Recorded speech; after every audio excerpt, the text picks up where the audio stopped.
Well, thank you, and I think all the mics are around me, so I'll just forget about trying to find them out there. So thanks for the opportunity to come here again. It's always a pleasure to come to Virginia Tech, the College of Design and School of Architecture, and talk to you and engage in this blind design workshop.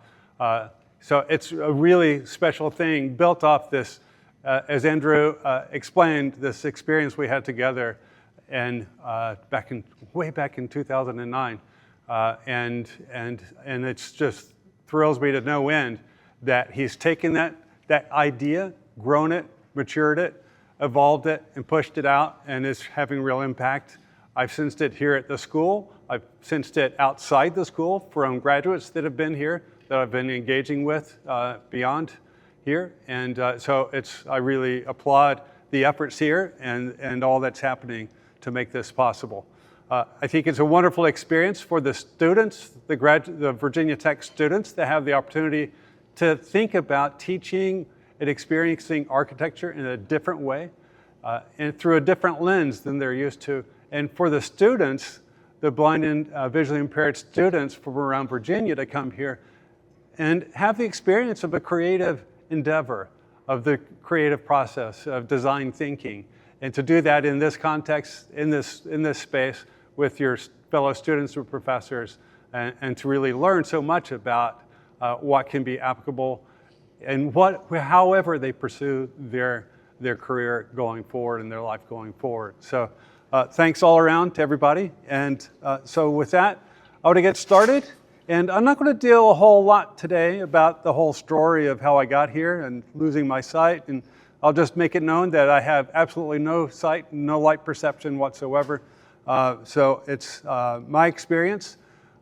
When I lost my sight as an architect with 2 degrees in architecture and 20 years of experience, it was almost like going back to school and learning to experience architecture in the city in a different way, through non-visual means. And they were things that were always available to me, but I was always so obsessed with the visual experience around me that I didn't share brain space for those things, other things to come into play, which is a common experience.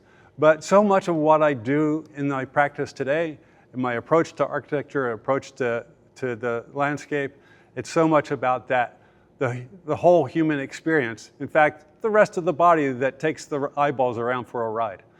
So it's really, I want to try to share some of that, but also I want to pull back the lens a bit more broadly and not talk just about blind and visual experience design, but talk more broadly about inclusive and universal design. Slide 2, outsides. So much of what I'll talk about comes from what I refer to as my outsides, or insights that I've gained with the benefit of having lost my sight. And I mean that seriously. The idea, it's taking away, it's kind of the deficit model of disability, that it's always about the deficit. No, there's so much you can learn, there's so much beauty, there's so much to be sort of revel in a different experience, especially as an architect, where we're trained to kind of look for a different perspective. If you have a creative block, you try to adopt someone else's perspective or turn things upside down, inside out, look at it a different way.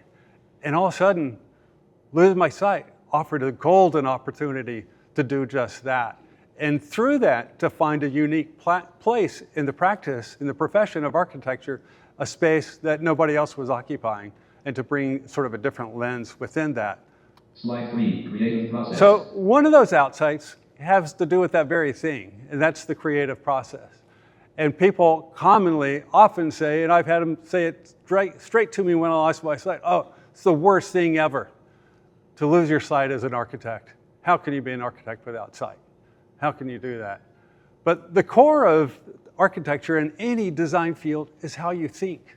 It's how your mind works. It's how you recognize things. You pull elements, you do your due diligence, you do all your research, you test things, you try things, all sorts of things to sort of not only design the project, but first to develop the problem statement.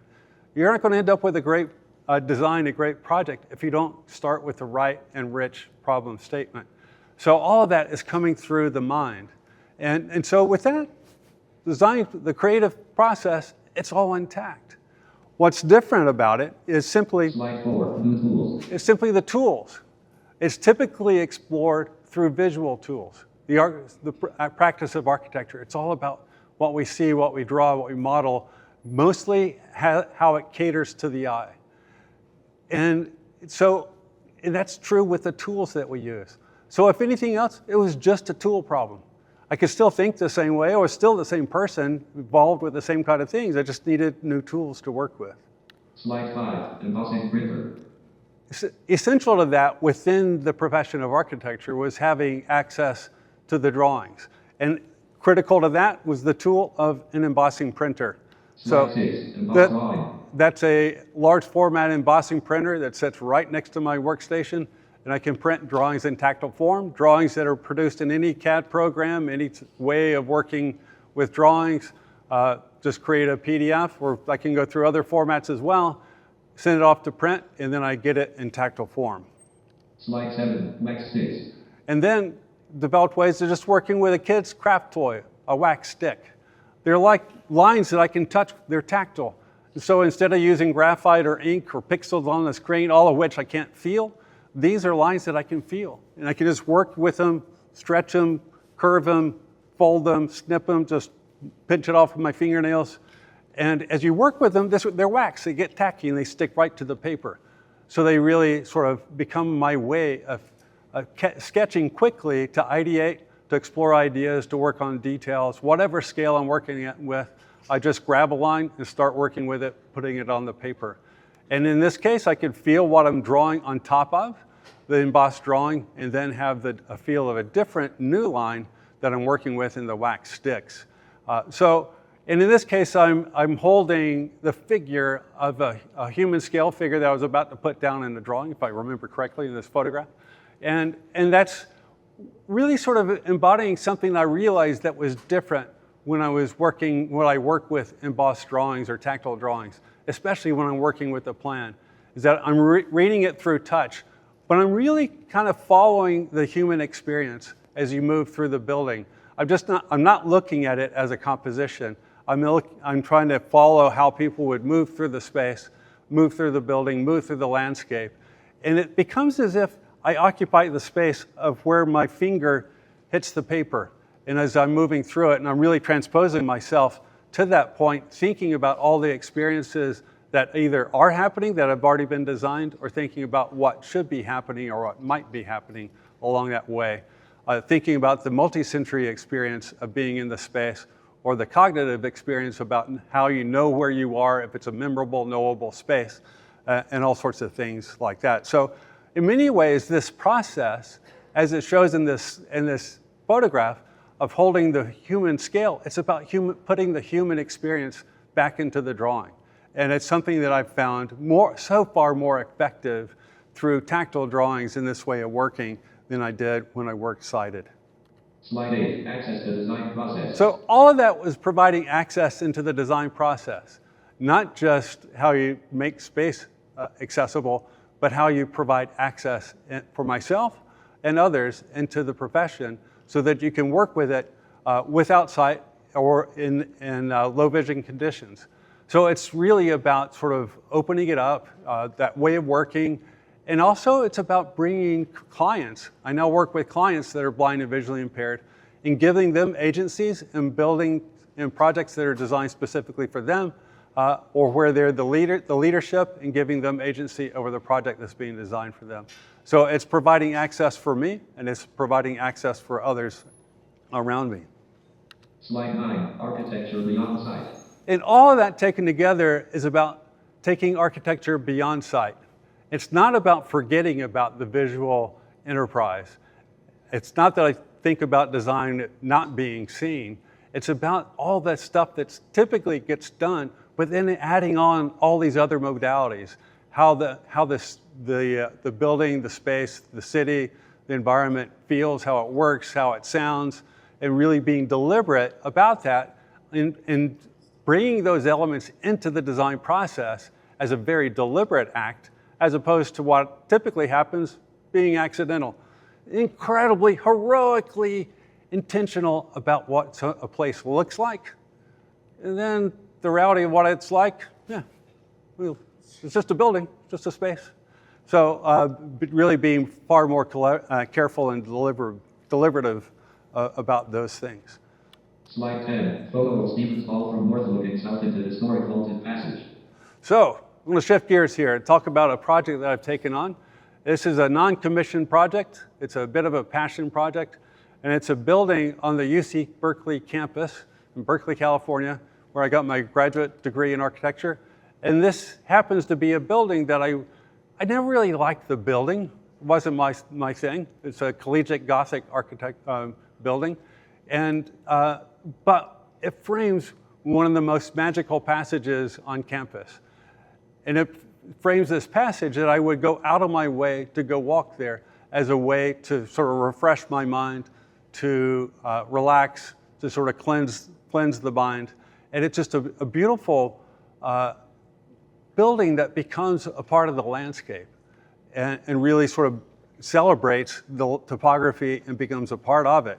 So this is as it's seen from the north end, and you might be able to view, there's a vaulted passage, an arch right down the center of this space, and that's the entry that actually accesses into parts of the building, but more importantly, through the building. Slide 11, photo at left within the vaulted past name. So this first one is at the left is a photograph of the vault within the vaulted passage, and you're looking down the steps. So within that vaulted passage, the steps start to fall down.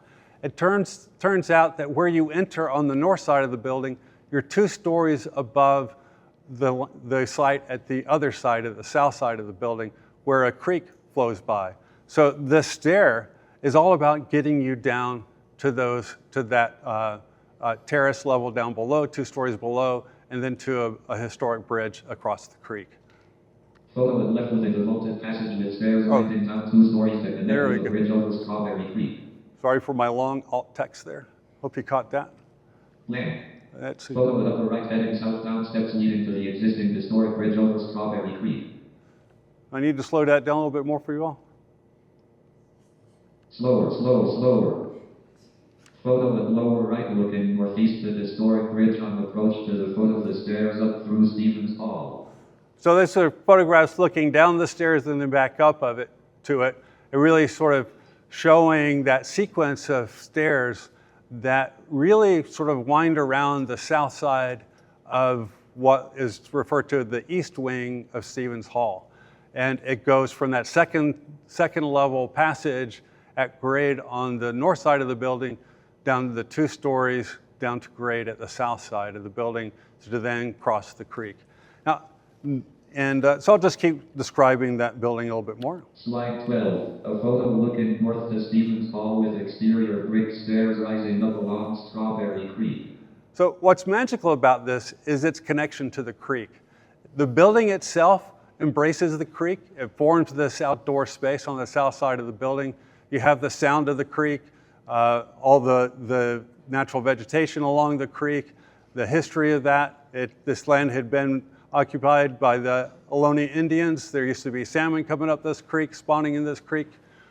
Just a magical space that this building just kind of embraces and makes part of the experience of that building. Something I just always loved about the building. Slide 13, photo at south looking north to exterior stairs rising up from Strawberry Creek to the level 2 vaulted passage with west wing at left and east wing to right. Okay, sorry about that. Slide 14, photo looking north to south side of Stevens Hall with exterior stairs / watch this space. Okay, so enough of that. Slide 15, vicinity plan with proposed alone bridge. So this is the vicinity plan showing where the creek is coming around and the building, the sort of upside down capital L. Hopefully they see the trace of where the steps come up and the path through the building out the north side of the campus. It's right across the street from sort of the icon of the school, the Campanile, the bell tower, and this building really focuses in on that. And what's interesting is this building was built as a student union, the first student union on campus in 1920, right on top of one of 3 passages and bridges that cross that creek. So it was locating the student life, the student union, right on that primary path of travel and bringing that into the building, through the building, providing access to the academic senate, library, dining halls, all sorts of things related to the student union, the student life, including just magical lounge spaces and things, places to hang out and offices and things. So, and so that's the site for it. And Slide 16, existing campus path of travel diagram. so this drawing illustrates how this sort of that campus path of travel works through the building.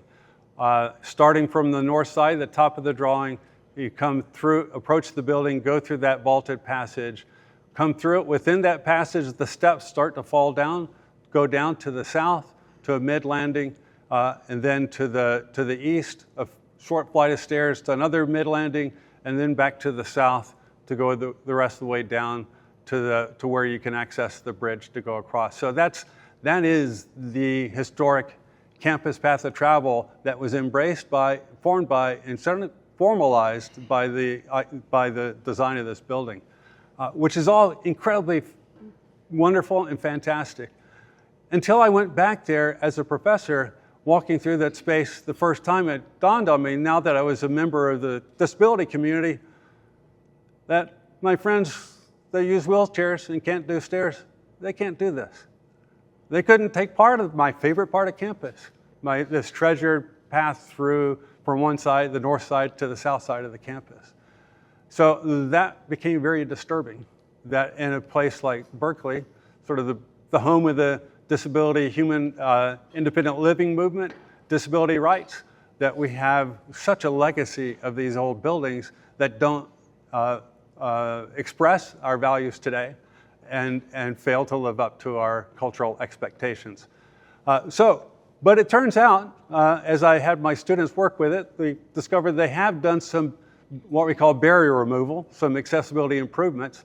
And there's a few, I think this shows the path of a blue line that goes, exits the vaulted passage, goes into the west wing. This part will be on your left as you're looking to the screen, and makes its way through the building, through a terrace, back into the building, down 2 flights of stairs of an elevator located there, down to grade, to come out the south end of the west wing, to sneak around a path, come back to the main terrace, to rejoin, maybe if they're still around, your friends that you happen to have been walking with, that took the stairs and have gone on to class and sitting down wondering where the heck you are.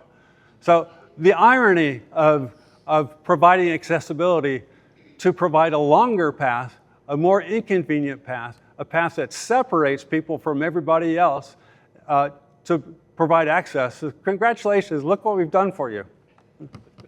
Thanks a lot. I kind of think we can do better than that. So that's what a big part of what this is going to be about.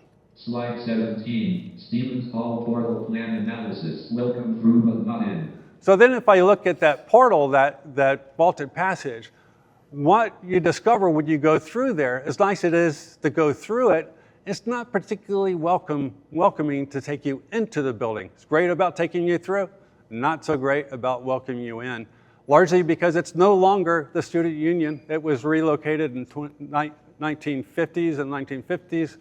And ever since then, this building has been left trying to figure itself out, to find its essence. It's kind of lost its soul. It lost its vibrancy, its energy of all the student life. And these doors are always closed. And every now and then you'll see somebody sneak in. It's always mysterious. I would see people there. I had no idea what happened inside that building. I didn't care. I was just passing through. But you know, it's horrible to have a building that doesn't welcome. It has all this formality of entry, but it doesn't actually welcome you into the building. So there are 3 doors. There's one door that's labeled up there in the upper. It's the northeast of the passage. It's a single door that leads into the east wing, and a switchback stair and a elevator that was added a little over a decade ago, and it's solid. It's always shut. The second door in red is still on that same side, further south in the portal. And delightfully, it's up at the top of a flight of stairs. You go up the stairs, and on the stairs, there are a pair of doors that swing out into the stairs, over the stairs. And on the inside of the door, there's a sign that says, "Caution, open door slowly." Like, what's with this building? So anyway, so it's always shut, and I went up there the first time blind, and got there, and it's like it's like, what? There's a door in the freaking middle of the steps. Never come across that before. And then on the other side is an access into the west wing, which used to be a dining hall, a space for students. It's now offices and a foundation, and those doors, again, are always closed. So, welcome through, but not in. Slide 18, existing east and west section. And as we got into digging into this building, we discovered it gets worse once you get past those doors. The east wing of the building has different floor levels than what's on the west side of the building.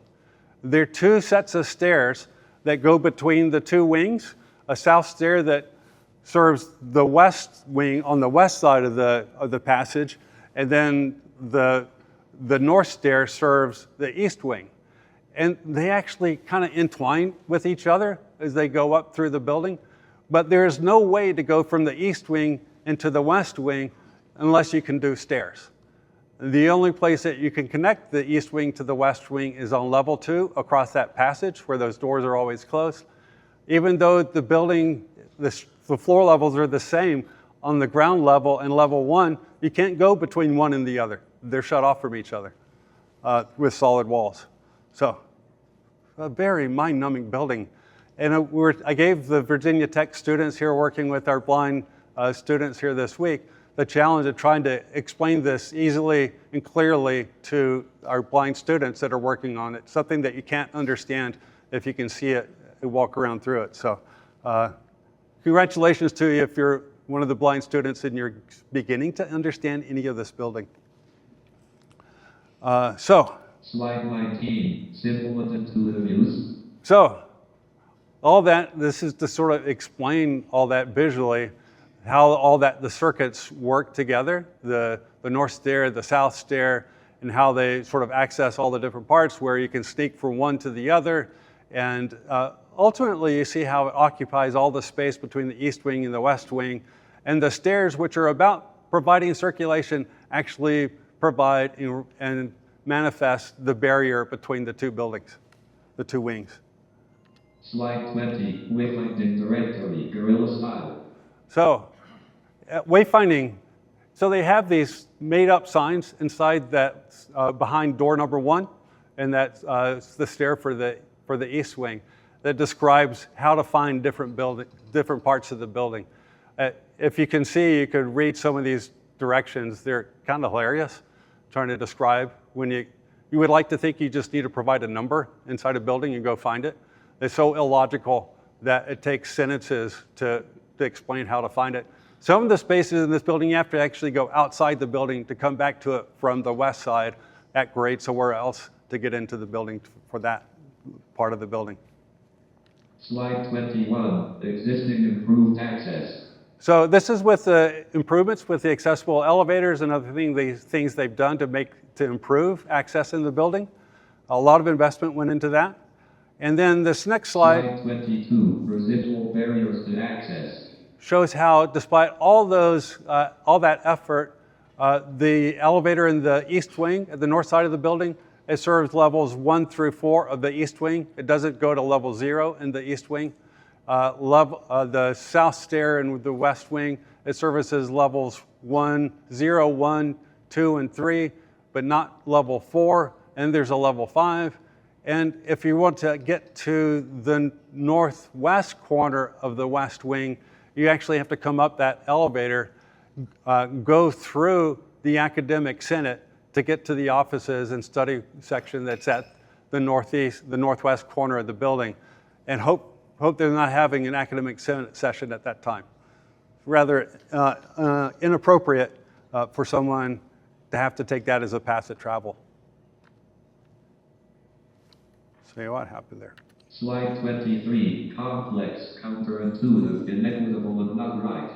So that's my declaration for the building. It's just not right.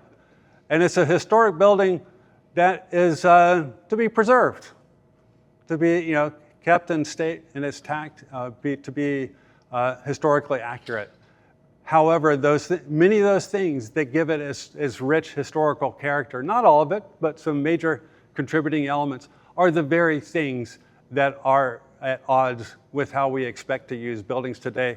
And this is a building to be alive in use, taken advantage of on campus by students today.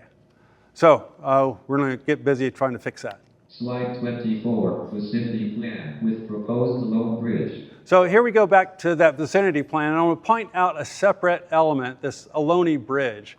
I mentioned the Native Americans that occupied this land before it was taken over. So they proposed this new accessible bridge that would go from a high side at the south side of the campus across the faculty glade to land at the north side of the creek, just to the east side of Stevens Hall. And the idea is what happens if we were to split that bridge or take that bridge and redirect it to replace the stairs that come up from the creek below to then go into the vaulted historic passage through the building. It's a radical idea. How dare you touch those historic steps? But I saw that as like the leverage to really be able to challenge some of those historic elements, to say, we've got this new concept of this accessible path of travel, major path of travel for the campus. Why not take that right back through the vaulted passage, one of the original 3 historic passages on campus, to make it vibrant, make it appropriate, make it usable for us today. So I took that as the leverage to really crack open this building and to challenge it. Slide 25, empowered vicinity plan, Alone Bridge plug dash in. So I refer to it as the Downey Bridge plug-in to empower the new building, to revive the building, to give it new life, to bring all these people through it, and then take that as the impetus for really digging in deeper and challenging the building. Slide 26, opportunity zone. And within all the work, sort of the naive initial strategies I pursued, I've developed 7 different schemes to get to where I felt comfortable. And the early stuff, it was all about sort of solving that, getting the bridge across, but then providing access down to also use the historic bridge down at grade to go across the creek. And I realized that in doing that, it wasn't solving the problem within the building. The bigger problems were actually inside the building, and that needed to be embraced, that needed to be challenged, to be fixed. So this became sort of the opportunity zone of all the work I did around this building to realize the one spot, the hot spot in the building, that if we did the right thing in the right place, that would solve the access issues for the east wing, for the west wing, provide access between the 2 wings, and get you from the second level portal down to grade or up to level 5. That was the one spot that could provide that access to everything. But then it was right in the midst of some of those historic stairs. Slide 27, existing condition, level 2 partial plan. So this is looking at that level 2 partial plan with the portal coming through it, where the stairs are and things, and I'll quickly go through. Slide 28, existing campus path of travel. And so again, showing that existing campus path of travel. Slide 29, step 1, remove existing exterior stairs. So this is really going to be a step-by-step manipulation of the building of what it takes to get to the basic approach to the building. So it's removing the exterior stair. I'll let my friend, the screen reader, do the talking. Slide 30, step 2, plug-in faculty glade bridge. So bridge is plugged in. Slide 31, step 3, remove troublesome south stairs. Slide 32, step 4, barrier -3 east-west passage. So with that, once that stair, the south stair within the building was eliminated, that provided the means to have an accessible passage across that main portal that could access the east wing and the west wing. So that was a critical move, was getting rid of those stairs. Slide 33, Step 5, strategic elevator cores. So then locating this new elevator cores that could serve, it needed to be in this location to go from ground all the way up to level 5. And then it needed to be located in a way that could serve both the east wing and the west wing, despite the fact they're at different levels. Slide 34, Step 6, split dash level elevator lobby seeking pressure relief. So that's where we get elevator lobbies at either side of the elevators, on the east side or the west side, so they can be at the level they need to be to tie into those the proper side of the building. And interestingly, there was only room for the west elevator lobby to be within the existing shell of the building. The east elevator lobby needed to pop out the east face of the existing building and forms a cantilever. It's not needed, that elevator lobby isn't needed on the ground level or first level, but it is from the second level the rest of the way up. And there's nice things about that because it didn't need to touch the ground, which then preserved the natural landscape there along the creek. Slide 35, Step 7, sensory connection. So all that then had the opportunity to provide a sensory connection that this east-west new passage could then reconnect back out to the landscape, to the creek. The idea of having windows that would be operable so they could be left open, have breezes, have the sound, all that sort of enlivening the place, becoming its multisensory placemaking so you can recognize where that core sensory passage is. Slide 36, Step 8, equitable twist. And then there's a problem with the north stairs, the stairs that were on the north side of that passage serving the east wing. And you access the stairs from the north end, and that meant that they were segregated from the elevator at the south end.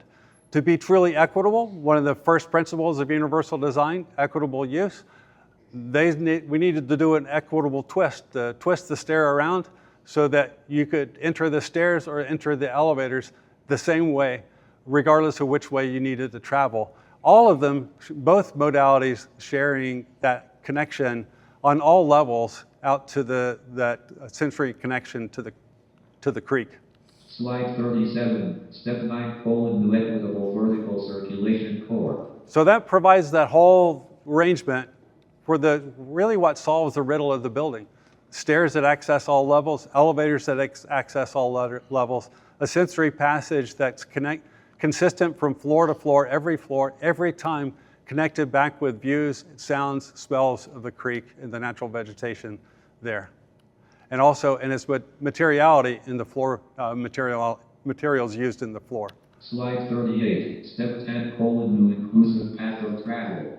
And then a new inclusive path to travel through the east wing to Slide 39, Step 11, new second means of egress. To access a second means of egress, which this building really didn't have, despite the fact that it had two stairs side by side. They didn't qualify as a second means of egress. So solving that problem. Slide 40, west wing. Looking to the west wing now, you're really thinking of that. Step 12, social energy hub. Really thinking of that as a social energy hub. Back to this idea of the empowered plug-in Ohlone bridge energy into the building. And in this location, locating a cafe, there's an existing terrace overlooking that courtyard to the south, and right along where the bridge would come in, and through that portal would have access to the cafe terrace. And since it's there by the cafe, 42, Step 13, bio break. Since it's there at the cafe and along the bridge where all these students are going, putting in the bathrooms. Slide 43, Scheme H, proposed campus path of travel, level 0 and -2. So this is the revised campus path of travel, how that works. There's an interior system to go down to grade, to take either the new interior stairs or the elevator down to grade and enter out the ground floor, or you can take the bridge out the second story over across the creek, 2 stories up, and land at the south side of campus. Slide 44, Scheme H, primary vertical circulation, level 0 and -5. This is extending it up through the whole building. So if you can see how all that works. It's just The system established at the grade going all the way up to the top of the building.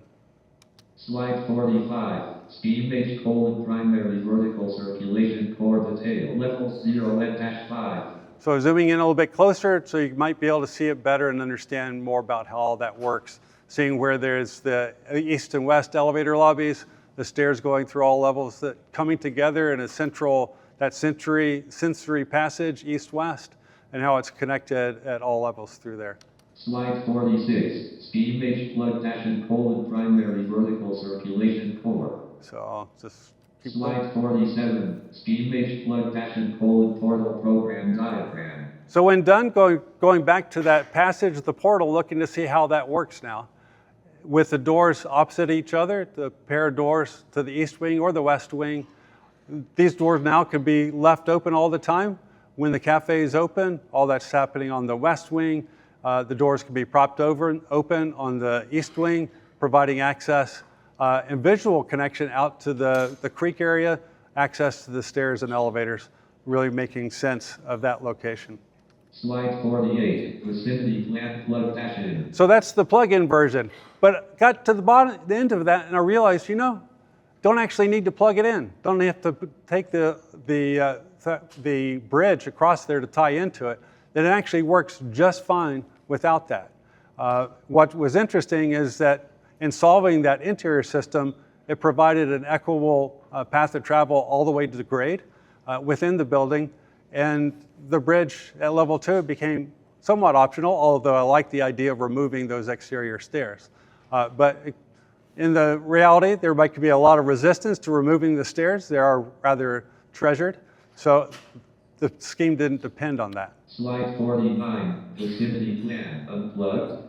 So that's unplugging the scheme, and then Slide 50, steam H undash plug primary vertical circulation core levels 0 and -5. this just takes a lot of patience. I'm used to hearing my screen reader so much faster than this. So I didn't anticipate this extra time in the presentation. Slide 51, steam H undash plug level 2 portal program diagram. So the portal diagram, let's see. Slide 52, steam H level 1 core transition. So this is going down to level 1. If you were to take that stair down to show how that path would go, and you're still using the elevators, it has a west elevator. It's kind of a point that sort of, it's just like the other levels up above. The only floor that doesn't have a west elevator lobby is level 2, with how that floor works out. Slide 53, steam H level 0 sub-entry. And what was really nice about it is it all comes together where you exit the elevator at the ground level at the same place where the stair comes down from the main circulation stairs. So you come together, you rejoin in this new lobby space, and then go straight south out the new front entry doors, south front entry doors. Slide 54, steam H back to level 2 and heading up. I don't do this really as quick as my screen reader will let me go, going back up from level 2. Slide 55, steam H level 3, offset sensory passage. So this is the level 3, and here you start to see how the offset levels work and how the 2 elevator lobbies resolve that. And then there's a stair that goes, a short sequence of stairs that link between the 2. But if you can't do the stairs, you can use the elevator. So you have your option of coming up the core stairs. If you're going to the west wing, just take that short flight of stairs, you're into the west wing, or you took your elevator there to get to that location. So it's providing that equitable experience and access to all floors. The same thing. 56, steam H level 4, more offset sensory passage. The same thing happens on level 4, only that stair gets longer because it's more offset from level 4 east wing to level 4 west wing. Slide 57, steam H level 5, offset with penthouse option. And then the top floor where there's a penthouse option on top of the east wing. So all that's done. Slide 58, north-south section through historic passage looking east. So now looking back in some of the building sections, this is a section taken north to south through that vaulted passage on level 2, but it's showing the entire height of the building and down to grade below. So then let's see.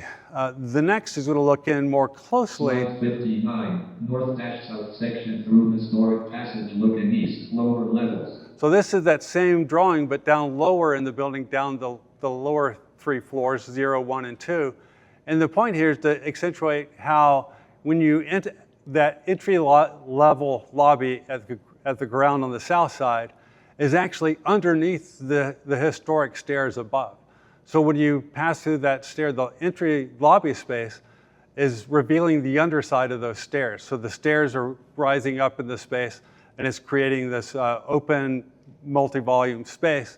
And you're sort of experiencing the underside, a different experience of the stairs, yet in a space where the new stair rises up through that space to start its sequence up through the building. So all of that is experienced whether you need to take the elevator or take the stairs. Slide 60, east-west section of elevator looking north. And now it's looking through the elevators as it transitions through the entire building. And there you can see how it doesn't, the east elevator lobby doesn't go down to level 0 and 1. And it's cantilevered out at level 2 and goes the rest of the way up. And the west wing serves the whole building except level 2. Slide 61, east-west section of elevator looking north, lower levels. And that's looking back at those lower levels. And then finally, looking through the sensory passage that connects across all floors going perpendicular to that vaulted passage. Slide 62, east-west section through building accessory passage, lower levels looking north.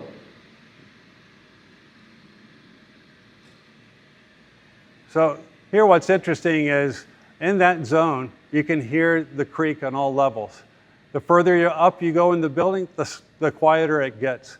So when it's a roaring creak, when it's doing its thing, you even get a sense of where you are vertically within the building based on your distance from that sound source.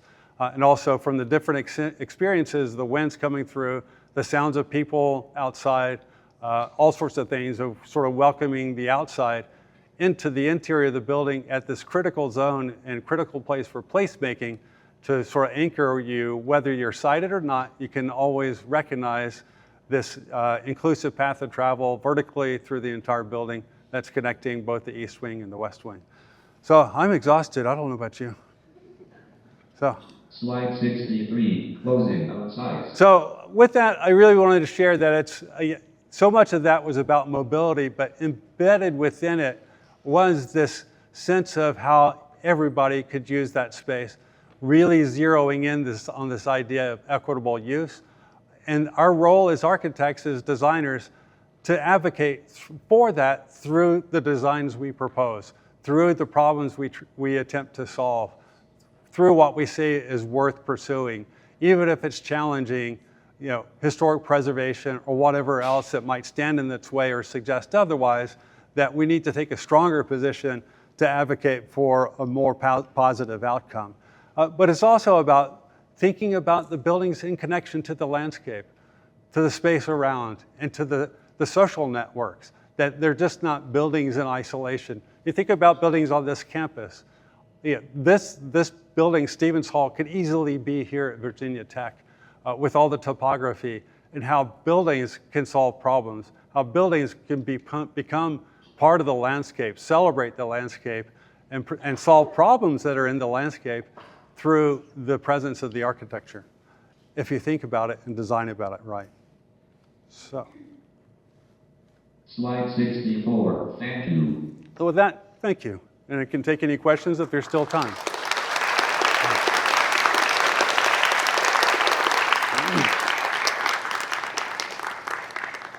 Thank you very much, Chris. We have plenty of time for questions. We've got about 10 minutes, and I wanted to mention to everyone, once we're finished with Q&A, there are, just behind Chris, laid out on the table, tactile drawings and a stackable 3D model of Stevens Hall that the student organizers of the Design Workshop prepared for this week that you're welcome to come down and have a look at. So for now, we'll do questions, and after that, feel free to check those out. Questions from everybody?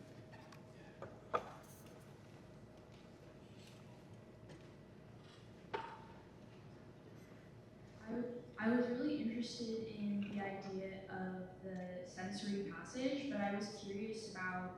other ways to create that experience when the weather isn't as beautiful as it is in Berkeley.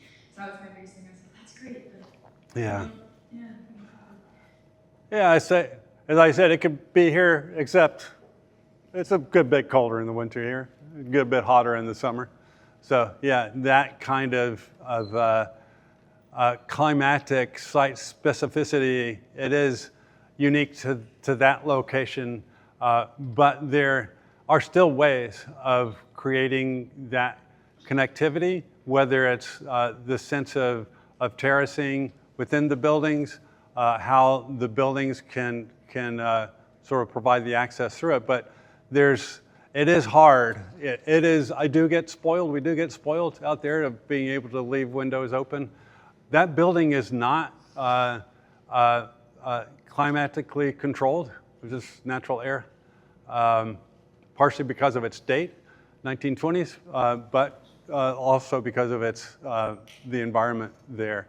But I think, you can still feel the sun coming through a window.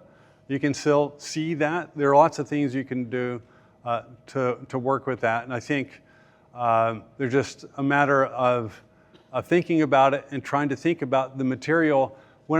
Often in the profession, we deal with material palettes and sample boards and things, and they're typically done under sort of more visual criteria and thinking about how the material boards, especially when you think about interior design, how that can really create the richness, that multi-sensory richness, the contrasting textures, not just contrasting colors, but things that can create warm environments. And another thing that I do that maybe it isn't is so much about the connection to the landscape, but it's also designing to hear the landscape. It was an interesting thing in another project I worked on, the Lighthouse for the Blind and Visually Impaired in San Francisco. They had a boardroom and multi-purpose space up on the 9th and 10th floors overlooking Market Street, one of the main streets in San Francisco. And the executive director, who was blind, his design criteria was he didn't want to be disturbed by the sound of all the traffic, the sirens, the streetcars, the protest, everything happening out in the Civic Center Plaza across the street. He didn't want to be disturbed by it, but being blind, he didn't want to lose it either. So we actually designed it, modeling it in a sound lab to get a leakage of sound so we could temper most of the sound. But if you were quiet, if it was a still moment, you could still hear the street outside it. So it wasn't about excluding the exterior environment. It was deliberately allowing a trace of it to come in and animate, color the space. So we can do that in all sorts of other things. Maybe the case study of Stevens Hall is a little bit more extreme, but it makes the case, but hopefully gives you the challenge to try to find those opportunities and ways to really bring the positive aspects, the delight of the outdoors into the interior space of the building. Chris, this is Mark. In terms of sensory, could you just mention briefly the zoo project? Oh, I was telling, yeah, I was telling Mark and some others earlier today about had the opportunity to work with Bjarke Ingels Group on the master plan for the Philadelphia Zoo, and it's an urban zoo in downtown Philadelphia. And when I went there, it was funny, I was going around with the group from BIG and with Tom Hennis, the lead exhibit designer with Think Design, and I kept commenting on how I can't get away from the city noise. And then we get into an exhibit, I can't not hear all the mechanical sounds. And so I ended up doing a whole master plan, sensory master plan of the movement through the zoo experience. And a key thing was the approach to how to enter the zoo from the city streets where the bus drops off are and all this just crazy noise of downtown Philadelphia right at the doors, the entry gate into the zoo. And what I proposed, wrote into the multi-sensory master plan, was a large-scale water curtain. a water element that was the wall to the zoo. That it parted, it created a gap in the fall of the water over the path to enter, so that as you approach it, you're hearing the sound, and it's starting to change the mood, change the experience. As you approach it, you're feeling the moisture coming from the water as it sprays it, as it splashes on the ground off to the sides, and it gets to the point of roar. I've experienced a waterfall like that in San Francisco at the Moscone Center, and you pass through it to the other side, and it's tranquil. And in this case, it's going from all the noise of the city through this threshold created by the sound and the feel of the water to exit the other side. And there's a hole constructed that creates that water feature. All that blocks the sound of the city, that and the sound of the water curtain. And you get to the other side, and you're left to the sounds of the zoo, the birds, the various animals, kids running around. And the whole thing was about refreshing your mind, cleansing your mind, and sort of re-gauging, shifting gears for you to enter this radically different space. A natural environment smack dab in the middle of Philadelphia, and giving you a chance to sort of let that city go and letting it wash away from the water curtain. So. And as a designer, you did not need your eyes to think of that. You thought of other sensors. Yeah, it's really thinking through, and it's not, all that is visual, but and all of that I could have thought about when I was sighted, but I never would have. Yeah, it's a different way of thinking, and hopefully you all can, because it really brings, if you think about it, the sense of sight, it is incredibly efficient, economical, it's fast, it feeds the brain really fast, but it's also the most detached. It has the least physical impact on your body. It's like you feel things as you hear it. Tactility, you feel it. You feel the ground under your feet. All these other sensory things, the temperature, all of that is hitting your skin. All of that is directly physically impacting your body. Your sight, it's just eye candy for the brain. So just kind of think about getting a little bit more sensory-rich experiences to complement, to go along with, and not deny the sight, but to think about it more as like all of this excitement about augmented reality. Well, let's augment our real reality, the physical world around us, and really exploit those other sensory experiences. We have a couple more questions. Hi, Chris. My name is Elizabeth Kinsley. I'm an assistant professor up in Alexandria, and thank you so much for this amazing lecture. Something that's really captured my imagination, is some of the material you showed at the front end, which really gets to this distinction between the sort of quick, vision being quick and feeling being sort of another way to approach things. And it strikes me that so much of what we do in training architecture students is visualization. It's like, how do you visualize the problem such that you can then solve it, right, or creatively approach it. And I'm just curious about if you could talk a little bit more about the visualizations that you do in drawing, but that are tactile. Yeah. And particularly, are there ways of drawing, either analog or sort of digital, where the tactile response is immediate? Like, are there screens that have little actuators, or if you draw a line, it immediately is raised, or ways of drawing that kind of allow you to have that immediacy, which doesn't necessarily require the pause and the printing it out. Yeah. That's sort of a lot of questions in that great question, and I'll try to make my way through some of it. I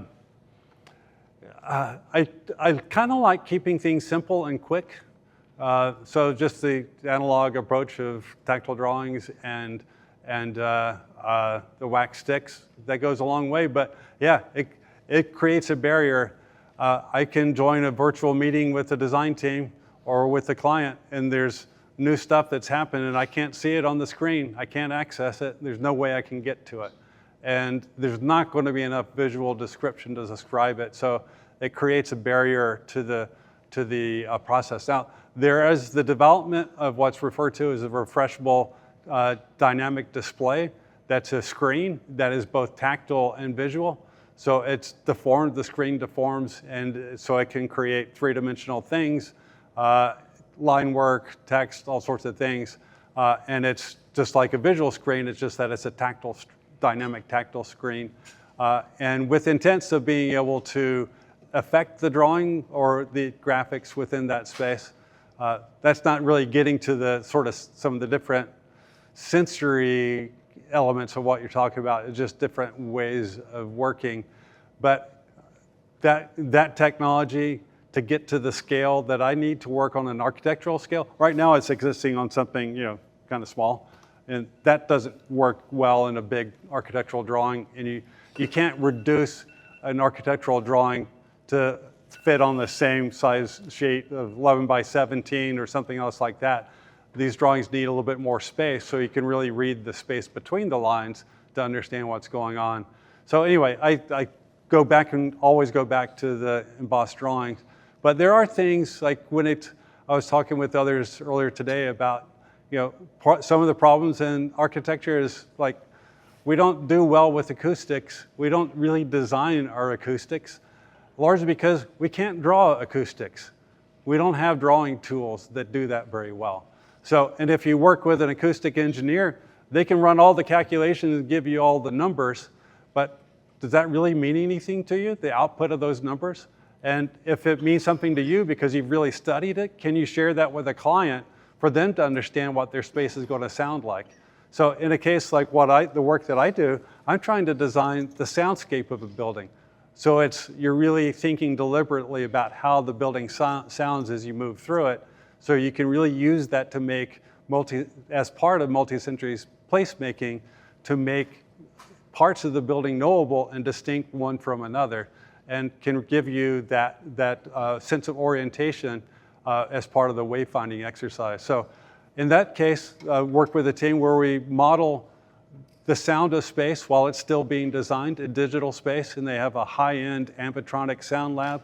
And you can go into their sound lab and hear what the building is going to sound like.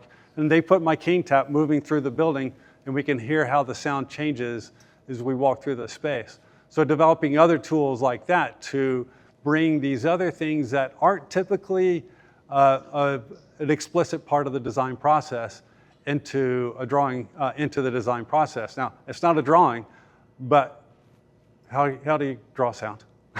You need to hear it.